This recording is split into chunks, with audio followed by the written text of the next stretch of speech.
ಇವತ್ತು ಪ್ರತಿಭಟನೆಯನ್ನು ಮಾಡ್ಲಿಕ್ಕೆ ಬಂದಿದ್ವಿ.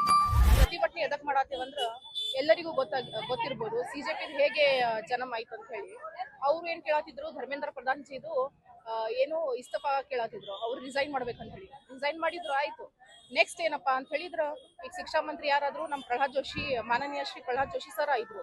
ಹುಬ್ಳಿ ಧಾರವಾಡಿಗೆ ಕೂಡ ಕರ್ನಾಟಕ ಪೂರ್ತಿ ಜನರಿಗೂ ಇದು ಒಂದು ಹೆಮ್ಮೆ ಪಡೆಯೋದು ಒಂದು ವಿಷಯ ಆಗಿದೆ. ಆದ್ರೆ ಇವರು ಅದನ್ನಾಗ ಟಿಪ್ಪಣಿ ಮಾಡ್ಲಿಕ್ಕೆ ಫುಲ್ ಪ್ರಯತ್ನ ಮಾಡತ್ತಾರ. ಇವ್ರು ಸಿಜೆಪಿ ಏನದಾರಲ್ಲ, ನೇಪಾಳನಾಗ ಏನಾಗಿತ್ತು ಪ್ರೊಟೆಸ್ಟ್, ಅದಕ್ಕೂ ಕಾಪಿ ಪೇಸ್ಟ್ ಮಾಡ್ಲಿಕ್ಕೆ ಪ್ರಯತ್ನ ಮಾಡಿದ್ರು. ಕಾಪಿ ಮಾಡ್ಲಿಕ್ಕೆ ಸಾಧ್ಯ ಆಯ್ತು, ಆದ್ರೆ ಪೇಸ್ಟ್ ಮಾಡ್ಲಿಕ್ಕೆ ಸಾಧ್ಯ ಆಗ್ಲಿಲ್ಲ. ಸೊ ಇವ್ರ ಏನ್ ಮಾಡತ್ತಾರ, ನಮ್ ಪ್ರಹ್ಲಾದ್ ಜೋಶಿ ಸರ್ ಈಗ ಮೊದ್ಲ ನೆನಪು ಬಂದಿತ್ತಿಲ್ಲ, ಇಷ್ಟು ದಿನ ಮಲ್ಕೊಂಡಿದ್ರು. ಇವತ್ತು ಅವ್ರ ಶಿಕ್ಷಣ ಮಂತ್ರಿ ಆದ ತಕ್ಷಣ ಅವ್ರಿಗೆ ನೆನಪು ರಾತೈತಿ. ಬಿಲ್ಗಿ ಬಾನು ಕೇಸ್ ಏನ್ 2002 ಆಗಿತ್ತು, ಅವರು ಅದಕ್ಕೆ ಡಿಫೆಂಡ್ ಮಾಡಿದ್ದಿಲ್ಲಾಗಿತ್ತು. ಅವ್ರು ಅದಕ್ಕೆ ಸ್ಟೇಟ್ಮೆಂಟ್ ಕೊಟ್ಟಿದ್ರು, ಕಾನೂನ್ ಬದಲು ಅವ್ರು ಸ್ಟೇಟ್ಮೆಂಟ್ ಕೊಟ್ಟಿದ್ರು. ಆದ್ರೆ ಇವತ್ತು ಏನಾಗಿದೆ ಪಾರ್ಲಿಮೆಂಟ್ ಅಲ್ಲಿ, ಸೊ ಇವರು ಪ್ರಿಯಾಂಕಾ ಗಾಂಧಿ ಮತ್ತು Rahul Gandhi without any basement, ಅದಕ್ಕೇನು ಪ್ರೂಫ್ ಇಲ್ಲ, ಬೇಸ್ಮೆಂಟ್ ಇಲ್ಲ, ಏನಿಲ್ಲ, ಸುಮ್ನೆ ಒಂದು ಆರೋಪ ಹಾಕಿದ್ದಾರೆ. ಈ ಆರೋಪಗಳು ಅವ್ರು ಏನ್ ಹಾಕಿದ್ದಾರೆ ಅದು ಹಿಂದೆ ತಗೋಬೇಕಂತ ಹೇಳಿ ನಾವು ಇವತ್ತು ಪ್ರತಿಭಟನೆ ಮಾಡಕ್ ಬಂದೀವಿ.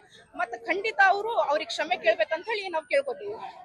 ಘಟನೆ ಯಾಕಾಗಿ ಮಾಡ್ತಾ ಇದ್ದೇವಂದ್ರೆ, ನಮ್ಮೆಲ್ಲರ ನಾಯಕರಾದಂತ ಸನ್ಮಾನ್ಯ ಶ್ರೀ ಪ್ರಹ್ಲಾದ್ ಜೋಶಿ ಅವರು ಶಿಕ್ಷಣ ಸಚಿವರಾಗಿ ಅಧಿಕಾರ ವಹಿಸಿಕೊಂಡ ಮೇಲೆ ಸಾಕಷ್ಟು ಅಭಿವೃದ್ಧಿ ಕೆಲಸಗಳನ್ನ ಮಾಡ್ತಾ ಇದ್ದಾರೆ. ಅಂತ ಒಂದು ಸಂಸದಲ್ಲಿ ಪ್ರಿಯಾಂಕಾ ವಾದ್ರಾ ಅವರು ಏನು ಬಿಲ್ಕಿಸ್ ಬಾನು ಅಂತೇಳಿ ಮಹಿಳೆ ಅತ್ಯಾಚಾರ ಆಗಿತ್ತು, ಆರೋಪಿಗಳನ್ನ ಸಮರ್ಥಿಸಿಕೊಂಡಿದ್ದಾರೆ ಅಂತ ಒಂದು ಘೋರ ಆರೋಪವನ್ನ ಹೇರಿಸಿದ್ದಾರೆ. ಇದು ಬಹಳ ಸತ್ಯಕ್ಕೆ ದೂರಾದ ವಿಷಯ. ಯಾಕಂದ್ರೆ ಏನು ಕಾಂಗ್ರೆಸ್ನವ್ರು ಇದ್ದಾರೆ, ಬಿಜೆಪಿ ಅವ್ರನ್ನ ಬೈದ್ರೆ ಉನ್ನತ ಸ್ಥಾನಕ್ಕೆ ಹೋಗ್ತಾರೆ ಅನ್ನೋ ಒಂದು ಭ್ರಮೆಯಲ್ಲಿ ಸಾಕಷ್ಟು ಈ ರೀತಿಯಾಗಿ ಆರೋಪಗಳನ್ನ ಮಾಡ್ತಾ ಇದ್ದಾರೆ.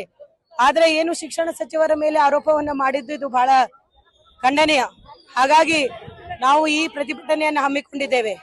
ನಿಮ್ಗೆಲ್ಲರೂ ಗೊತ್ತಿರುವ ಪ್ರಕಾರ ಕಾಂಗ್ರೆಸ್ನವರು ಇಂಥ ಆರೋಪಿಗಳನ್ನ, ದೇಶದ್ರೋಹಿಗಳನ್ನ ಬ್ರದರ್ಸ್ ಅಂತ ಕರೀತಾರೆ. ಹಾಗಾಗಿ ಆ ಬ್ರದರ್ಸಿಗೆ ಮನಸ್ಸಿಗೆ ನೋವಾಗಿದೆ ಅಂತ ಹೇಳಿ ಇವರೆಲ್ಲರೂ ಕೆಂಡವನ್ನ ಕಾರ್ತಾ ಇದ್ದಾರೆ. ಇವತ್ತು ಈ ಪ್ರತಿಭಟನೆಯನ್ನ ನಾವು ಮಾಡಿ ಕಾಂಗ್ರೆಸ್ ಕಚೇರಿಗೆ ಮುತ್ತಿಗೆಯನ್ನ ಹಾಕ್ಬೇಕಂತ ಹೇಳಿ ನಾವೆಲ್ಲರೂ ಪ್ರತಿಭಟನೆಯನ್ನ ಪಾಲ್ಗೊಂಡಿದ್ವಿ. ಆದ್ರೆ ಪೊಲೀಸರು ಏನು ಮಹಿಳೆಯರ ಮೇಲೆ ಈ ರೀತಿಯಾಗಿ ನಮ್ಗೆ ತಡೆ ನೀಡಿದ್ದಾರೆ ಅಂದ್ರೆ ಅವರಿಗೆ ಮುಂಚಿತವಾಗಿ ಗೊತ್ತಾಗಿ ಇನ್ನೂ ಕಾಂಗ್ರೆಸ್ ಕಚೇರಿ ಬಹಳ ದೂರ ಇದೆ, ಇಲ್ಲೇ ಬ್ಯಾರಿಕೇಡ್ಗಳನ್ನ ಹಾಕಿ ನಮ್ಮನ್ನ ತಳ್ಳಿದ್ದಾರೆ.